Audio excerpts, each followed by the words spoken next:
धम्मपद चित्तवग्गो गाथा कथा नंबर 35।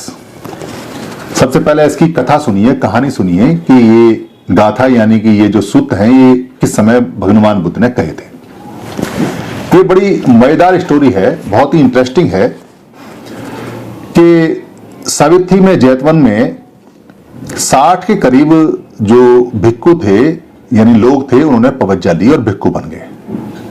पवज्जा लेने के बाद में उन्होंने वहां से प्रस्थान किया और एक माती का नाम गांव में पहाड़ों की तलहटी के नीचे जाके रहने लगे और वहां जाके ध्यान साधना विपस्सना मेडिटेशन करने लगे। मातिका का मतलब होता है जल प्रवाह, यानी जो पानी बहता रहता है, क्योंकि वहां पहाड़ के नीचे पानी बहता रहता होगा इसलिए उस गांव का नाम मातिका पड़ा। और मातिका एक जो अभिधम्म की नियमावली है उसको भी बोलते हैं, जिसको पाथिमुख बोलते हैं। यह भी धम्म में आती है, धम्म में आती है। तो वो जो गांव था उस गांव में एक महिला थी, वो महिला उन 60 भिक्खुओं की देखभाल करती थी, इसलिए उसका नाम मतिका माता पड़ गया। गांव का नाम मतिका और माता उसको कहने लगे। मतिका माता बहुत ज्यादा उनकी सेवा करती थी और सेवा करते करते उसको धम्म में जाने की ललक और जानकारी लेने की हुई कि ये करते क्या है। उसने भिक्खुओं से निवेदन किया कि आप मुझे भी जो आप करते हो वो मुझे सिखा दो आप। तो भिक्खुओं ने, चूंकि उसकी सेवा बहुत अच्छी थी और वो जानना चाहती थी, मना कर नहीं सकते थे, इसलिए उन्होंने उनको जो विपस्सना साधना और कैसे धम्म पैदा होता है, कैसे धम्म मरता है यानी व्यय उत्पन्न होता है, वो सारे सिद्धांत उसको सिखाए, प्रैक्टिस करना सिखा दिया। चूंकि मातिका माता का मन बहुत साफ था, बहुत अच्छा था और सेवा बहुत करती थी, इसलिए बहुत जल्दी वो सोतापन्न हुई, सगदागामी हुई और अनागामी हो गई। यानी कि उसने बहुत तेजी से तरक्की कर ली और इतना ज्यादा विपस्सना साधना करने के बाद में उसकी कुछ जो शक्तियां थी वो आ गई। क्योंकि जब ज्यादा विपस्सना ध्यान करते हैं और मन ज्यादा शुद्ध होता है तो व्यक्ति के अंदर ऑटोमेटिक ही जो उसकी नेचुरल पावर्स थी वो डेवलप हो जाती हैं और वो आ जाती हैं। कौन सी उसकी नेचुरल पावर डेवलप हुई?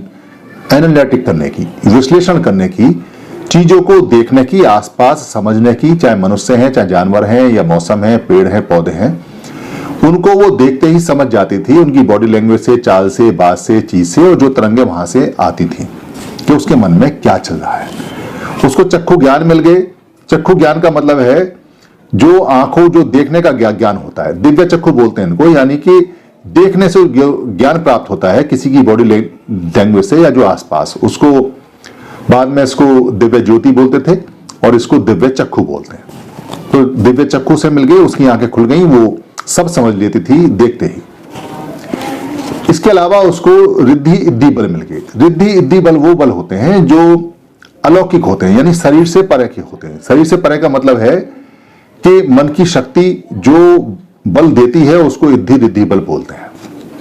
सच्चाई की जो ताकत होती है वो सब उसके अंदर आ गई।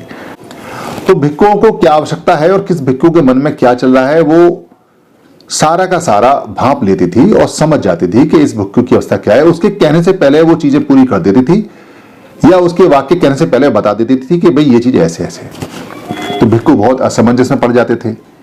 एक थे अय्यंतर भिक्खु। अय्यंतर का मतलब है अन्य यानी दूसरे यानी अपरिचित, अय्यंतर भिक्खु। तो जो अय्यंतर भिक्खु थे उन्होंने जो माती का गांव था वो छोड़ दिया और भगवान बुद्ध के पास आए और बोले कि मैं माती का गांव में साधना विपस्सना नहीं कर सकता। भगवान ने पूछा क्यों, क्या बात हुई? उन्होंने कहा कि जो माती का माता है वो सब जान लेती है हमारे शरीर में क्या चल रहा है, हमारे मन में क्या चल रहा है, और हम इतने पके हुए भिक्खु तो हैं नहीं। बहुत सारी बातें हमारे मन में ऐसी भी चलती हैं जो हम किसी से कहना नहीं चाहते और वो सब जान लेती हैं। तो बड़ी असमंजस की स्थिति हो जाती है, फिर हमारा मन ध्यान में नहीं लगता, साधना में नहीं लगता, इसलिए मैं वहां साधना नहीं कर सकता। तब भगवान बुद्ध ने ये गाथा नंबर 35 वहां कही उस भिक्खु के लिए, उस स्थिति में, क्योंकि भगवान ने जितनी भी बातें कही हैं वो कोई ना कोई परिस्थिति में, कोई ना कोई स्थिति में, कोई ना कोई सिचुएशन में कहीं ना कहीं लोगों को समझाने के लिए कही हैं।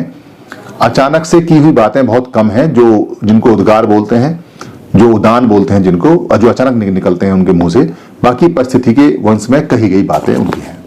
तो क्या है वो कथा? कथा इस प्रकार है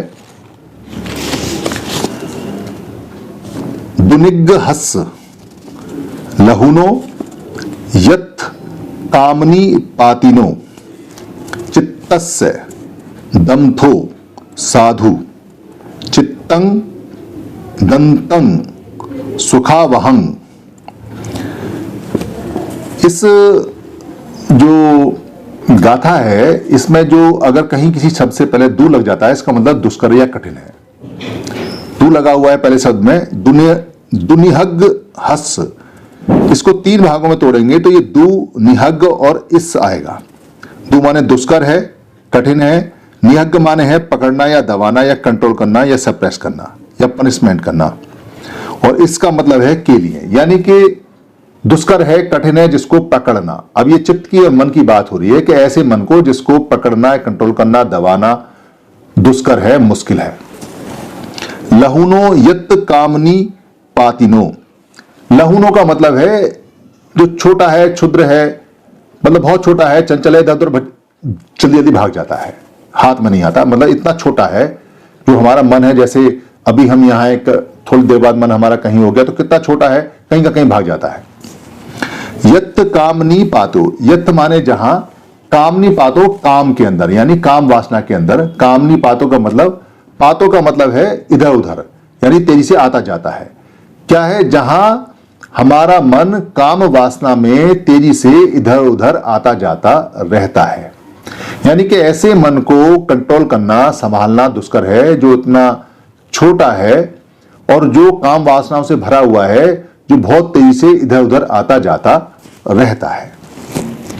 चित्तस्य दमथो साधु, यानी चित्त के लिए दमथो, दमथो का मतलब दमन किया हुआ, साधा हुआ, कंट्रोल किया हुआ। साधु माने सुखपूर्वक है। जब हम कहते हैं ना साधु साधु साधु, इसका मतलब एक ये भी होता है सुखपूर्वक है, सुखपूर्वक है, सुखपूर्वक है, और इसका मतलब ये भी होता है कि ऐसा सबके साथ हो, ऐसा सबके साथ हो, ऐसा सबके साथ हो। दो अर्थ होते हैं। तो यहां ये कहते हैं कि ऐसा चित्त जो दमन किया हुआ, यानी जिसको साध लिया है, जिसको ट्रेन कर लिया है, जिसको समझा लिया है, वो सुख कर होता है।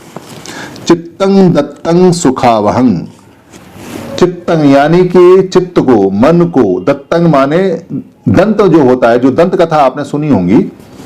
दंत कथा क्या है? दंत कथा का मतलब है दमन करने की कथाएं, भगवान बुद्ध की कथाएं होती हैं, उनको दमन कथाएं बोलते हैं। इसको दंत भी बोलते हैं। दंत माने तो दंत माने दांत भी होता है, मगर यहां दंत का मतलब है दमन करना, कंट्रोल करना, उसको सिखाना, यानी मन को, सिखाए हुए मन को जो हमने सिखाया है उसको सुखावहं, वो सुख कर होता है। ये इस गाथा का मतलब है। इसको अगर सरल भाषा में बोलेंगे तो इस प्रकार है, ऐसे चित्त का संयत करना अच्छा है जिसको संयत करना कठिन है, जो कामना से भरा शीघ्र इधर उधर चला जाता है। संयत किया गया चित्त मन सुख देने वाला होता है। ये इस गाथा का मतलब है। इसमें जो दंत शब्द आया है वो बहुत इंपॉर्टेंट शब्द है, क्योंकि दंत का मतलब होता है दमन। आपने दंत कथाएं बहुत सारी सुनी होंगी। जितनी भी दंत कथाएं दुनिया में दंत के नाम से आती हैं, वो दमन करने वाली हैं, जो बुराइयों का दमन करने वाली हैं या मन को दमन करके कंट्रोल में लेके आने वाली हैं। बुद्ध की सारी कथाओं को, सारी गाथाओं को दंत कथाओं के नाम से पूरी दुनिया में जाना जाता है। चाहे भले ही कोई भी आदमी उन दंत कथाओं पे अपना अधिकार जमाए या अपना नाम रखे, मगर दंत का मतलब दमन होता है। दमन इसका मतलब है जो हमारी पापकारी चीजें हैं, जो हमारा पाप है, जो हमारा मन है, जो कंट्रोल में नहीं है, उसको दमन करके कंट्रोल में लेकर आना। दमन का मतलब ऐसा नहीं होता है कि किसी को खत्म करना। दमन का मतलब है कंट्रोल में करना, साधना, ट्रेन करना, इसको दमन बोलते हैं। और इन कथाओं को दमन कथा या दंत कथा बोलते हैं। धन्यवाद।